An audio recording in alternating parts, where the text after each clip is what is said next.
சொல்கிறேன் சென்னையிலேருந்து. ஸோ இப்போ இன்றைக்கி பார்த்தீங்கன்னு வச்சுக்கோங்க, இந்த மாதம் வந்து இந்த டிசம்பர் மாத பலன்கள் எப்படி இருக்குதுன்னு நம்ம பார்க்க போகிறோம். ஏன்னா டிசம்பர் மாதம் என்ன கிரக நிகழ்வுகள்லாம் பார்த்தீங்கன்னு வச்சுக்கிங்கன்னா, இந்த மாத தொடக்கத்திலே பார்த்தீங்கன்னா நம்ம இந்த கார்த்திகை தீபம் என்ற திருவிழாவோட தான் நம்ம இந்த மாதத்தையே தொடங்குறோம். ஏன்னா 2ஆம் தேதி பார்த்தீங்கன்னா அந்த கார்த்திகை தீபத்தை வந்து நம்ம கொண்டாட இருக்கோம். ஸோ மேலும் பார்த்தீங்கன்னு வச்சுக்கோங்க, இந்த காலகட்டம் பார்த்தீங்கன்னா கடந்த மாதத்துலலாம் கடந்த ஒரு 6 மாதமாக சனி வந்து வக்ரமாக இருந்தார். ஸோ அப்போ அந்த சனி வந்து வக்ர நிவர்த்தி ஆகக்கூடிய ஒரு வாய்ப்பு இருக்குது இந்த காலகட்டத்தில். ஸோ சனி வக்ரம் இருக்குது. ப்ளஸ் என்னென்னாக்கா குரு பகவான் வந்து கடகத்துலேருந்து மிதுன ராசிக்கு வரப்போகிறார். ஸோ இந்த மாதிரியான நிறைய கிரக மாற்றங்கள், கிரகத்தோடைய தன்மைகளுடைய மாற்றங்கள் இந்த மாதத்தில் இருக்கிறதுனால இந்த டிசம்பர் மாத பலன்கள் வந்து நிறைய பேருக்கு ஏதோ ஒரு விதத்தில் ஒரு மாற்றத்தை கொடுக்கக்கூடிய ஒரு மாதமாக இந்த மாதம் அமையப் போகிறது. ஸோ அதுதான் வந்து என்னென்னாக்கா அதுதான் இந்த மாதத்துடைய ஒரு நிறைய சிறப்பு அம்சங்கள். அதுக்கப்புறம் பார்த்திங்கன்னா மார்கழி மாதம் பார்த்திங்கன்னா நிறைய விரதங்கள்லாம் இருப்பாங்க. குறிப்பாக என்னென்னாக்கா மார்கழி மாதம் யாரெல்லாம் விரதம் இருக்கணும், ஏன்னா முன்னாடி பார்த்திங்கன்னு வச்சுக்கோங்க மார்கழி மாதத்தில் நிறைய பேர் இந்த பூசணி பூ வச்சுருப்பாங்க. ஏன்னா திருமணம் ஆகாத பெண்கள் வந்து விடிய காலையில் அந்த பூசணி பூவை வந்து வாசலில் வச்சு கோலம் போடுவாங்க. அப்போ அந்த திருமணம் வந்து அந்த நிகழ்வு என்பது நடக்கும். ஸோ அதுவே ஒரு பரிகாரமாக இருந்தது. ஏன்னா மார்கழி மாதம் என்னன்னாக்கா ஆண்டாள் வந்து அந்த திருப்பாவையை பாடி பெருமாளுடைய அருளை பெறதுக்கு திருப்பாவை பாடுவாங்க. அப்போ என்னன்னாக்கா தன் கணவரை அடைவதற்காக அந்த ஒரு நிகழ்வை வந்து செஞ்சு. அப்போ என்னன்னாக்கா இந்த டிசம்பர் மாதத்தில் நாம் அந்த மார்கழியில் இந்த நிகழ்வை நாம் செய்யும் போது முன்னாடி நிறையவே இப்போ பூசணிக்காயை காணோம், பூசணி பூவையும் காணோம். அந்த பூசணி பூவை வைத்து நீங்கள் வந்து அந்த காலையில் பிரம்ம முகூர்த்தத்தில் ஒரு கோலம் போட்டு, ஏன்னா நிறைய பேர் என்னென்னாக்கா கோலத்தை நைட்டே போட்டு வச்சுருவாங்க. ஸோ அதுக்கு அதாவது எந்த காலத்தில் எதை செய்ய வேண்டுமோ அந்த காலம் என்பது ரொம்ப முக்கியமானது. இப்போ நம்ம என்னக்கா நைட்டு விடிய காலையில் எழுந்திரி சோம்பேறித்தனம் போட்டு நைட்டு தூங்கும் போதே கோலத்தை போடுறோம். அது வந்து பலன் தராது. ஏன்னா காலையில் பிரம்ம முகூர்த்தத்தில் பார்த்தீங்கன்னா நம்மளுடைய அந்த ஓசோன் மண்டலம் வந்து ரொம்ப நம்ம பூமிக்கு நேரில் இருக்கும். அப்போ வந்து நமக்கு கிடைக்கக்கூடிய காற்று வந்து நமக்கு வந்து ஆக்சிஜனை வந்து தரமான பிராணகினை நம்ம சுவாசிக்கும் போது ஆக்சிஜன் O2 போயிட்டு உள்ள O3 மாறும். புரியுதுங்களா? இந்த ஒரு நிகழ்வு நடக்கும். அப்போது இந்த O3 வந்து அதிகமாக அந்த காலகட்டத்தில் நமக்கு கிடைக்கும் அப்படின்ற ஒரு அறிவியல் தன்மையும் இதில் இருக்குது. அதனால தான் மார்கழி மாதம் நிறைய சிறப்புகளோடு. அப்போது திருமணம் தள்ளி போகக்கூடிய நிறைய பெண்கள் இந்த காலகட்டத்தில் நீங்கள் அந்த பூசணி பூவை வச்சு அந்த சாணி மேலே பூசணி பூ வச்சு கோலம் போட்டு நீங்கள் வரும்போது உங்கள் வாழ்க்கையில் அந்த திருமணத்திற்கான அந்த ஒரு தன்மை வந்து உங்ககிட்ட மேலோங்கும். அப்போது நீங்கள் எதிர்பார்த்த அந்த ஒரு வரன், கணவன், வாழ்க்கை துணை என்பது சிறப்பான ஒரு வாழ்க்கை துணை அமையும் என்பதில் இதுக்குள்ள ஒரு ஆன்மீகம் இருக்கு, அறிவியல் சார்ந்த தன்மைகளும் இருக்கு என்ற நுட்பத்தை புரிந்து, ஏன்னா எந்தெந்த காலகட்டத்தில் ஒரு விஷயத்தை செய்ய சொல்லியிருக்கோம் அந்த காலகட்டத்தில் நாம் செய்வது தான் சிறப்பான தன்மை. ஏன்னா இன்னைக்கு நாம அட்வான்ஸ் வேர்ல்டு இருக்கும். ஏன்னா இப்போ இருக்கிறதே வந்து பார்த்திங்கன்னா ஒரு என்ன சொல்வது, ஒரு கார்ப்பரேட் வேர்ல்டு, ஒரு சிஸ்டமேட்டிக் வேர்ல்டு. எல்லாமே நம்ம வந்து இயற்கையை விட்டு செயற்கையான தன்மைக்குள்ளே தான் ஆய்வுகள் நிறைய போயிட்டுருக்கு. அப்போ இயற்கை தன்மையில் இருக்கக்கூடிய ரகசியங்களை உணர்ந்தால் மட்டும்தான் நம்மளால் அந்த இறைத்தன்மையோட ஆன்மீகத்தில் சிறப்பாக பயணிக்க முடியும் என்ற தகவலோட இந்த டிசம்பர் மாதம் கிரக நகர்வுக்கு ஏற்ற மாதிரி, கிரக தன்மைக்கு ஏற்ற மாதிரி ஒவ்வொருத்தருக்கு எப்படி பலன் இருக்குன்ற டீட்டெயிலாக பார்க்கலாம். வாங்க வீடியோ கொடுக்கலாம். மீன ராசி அன்பர்களுக்கு இந்த டிசம்பர் மாத பலன் எப்படி இருக்க போது தான் பார்க்குறேன். ஏன்னா இந்த டிசம்பர் மாதத்தில் பார்த்தீங்கன்னா ராசியில் பார்த்தீங்கன்னா சனி பகவான் இருந்து நிறைய விஷயங்களில் ஒரே தொட்டதெல்லாம் செலவு. எங்கேயாவது வெளியே போகலான்னு பார்த்தா ஒரு சோம்பேறித்தனம் இருக்கும். ஏதாவது ஒரு விஷயங்களை செய்யலான்னு அப்புறம் செய்யலான்னு கடைசி வரையும் எந்த ஒரு விஷயத்தையும் செஞ்சுருக்க மாட்டீங்க. நாளைக்கு செய்யலாம், இன்னைக்கு செய்யலான்ற மாதிரியான பிரச்சனைகள் இருந்திருக்கு. அதே போல் என்னென்னாக்கா தேவையற்ற குருவோட ஒரு சண்டைலாம் வந்திருக்கும். புரியுதுங்களா? குருவோட செயல்பாடுகள் பிடிக்காதனால ஒரு குரு சிஷ்யர் உறவுகள் இருக்கவங்களுக்கு நிறைய சண்டை, பிரிவினைலாம் ஏற்பட்டு. ஸோ இந்த விஷயங்கள்லாம் மாறி மீண்டும் ஒரு சுமூக போருக்கு ஏற்படுவதற்கான ஒரு காலகட்டமாக இருக்குது. அதே போல் மனசில் பார்த்திங்கன்னா நிறைய பழைய விஷயங்கள் போட்டு உருட்டி நிறைய பேருக்கு ஞாபகம் வருது. இனம் புரியாத ஒரு பயம், அழுத்தத்தோடு இருந்த மீனராசிக்காரங்கள் இந்த காலங்களில் மன தெளிவாயிடும்.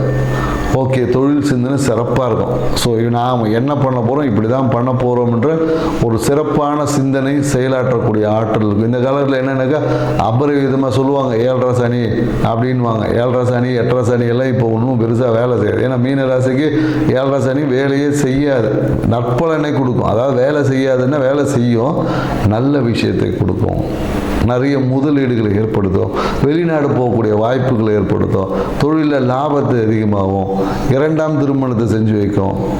அதாவது ஒரு முதல் திருமணம் தவறியவங்களுக்கு 2ஆம் திருமணம் என்னடா இது, அப்போ சும்மா இருக்கிறவங்க 2ஆம் திருமணம் நடக்குமாலாம் நீங்கள் யோசிக்கலாம்.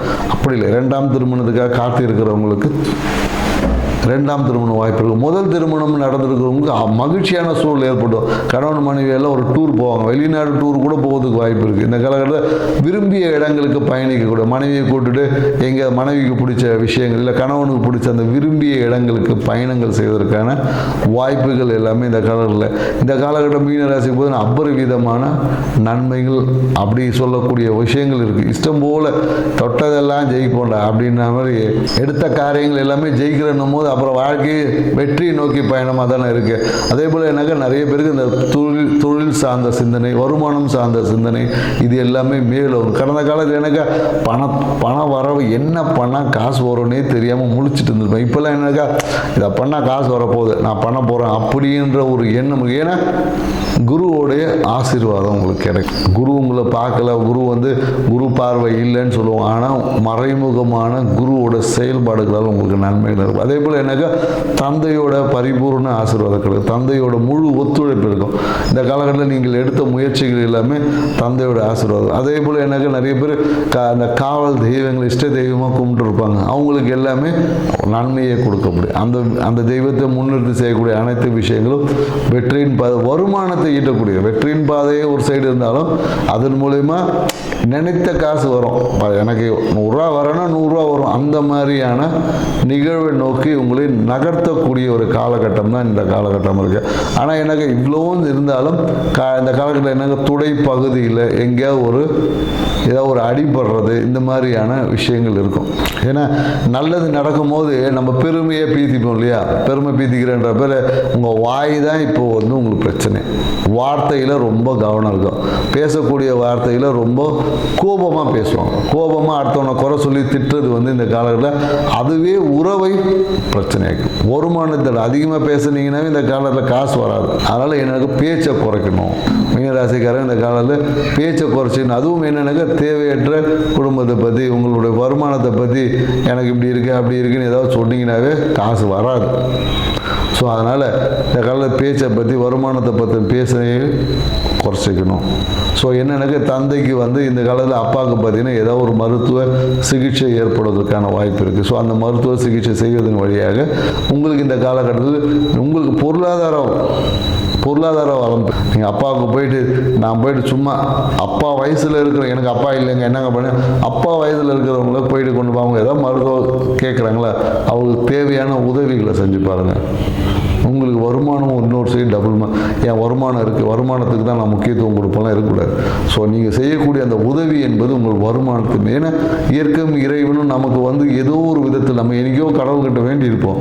அதுக்கு என்ன பண்ணுறோம், சரி இந்த வேலை செஞ்சுட்டு காசு வாங்கிப்போ. இப்போ நீங்கள் ஒருத்தங்கிட்ட போய் ஒரு விஷயத்தை கேட்குறீங்க, அது கேட்டிங்கன்னா காசு கொடுத்து அது பிச்சை போடுற மாதிரி.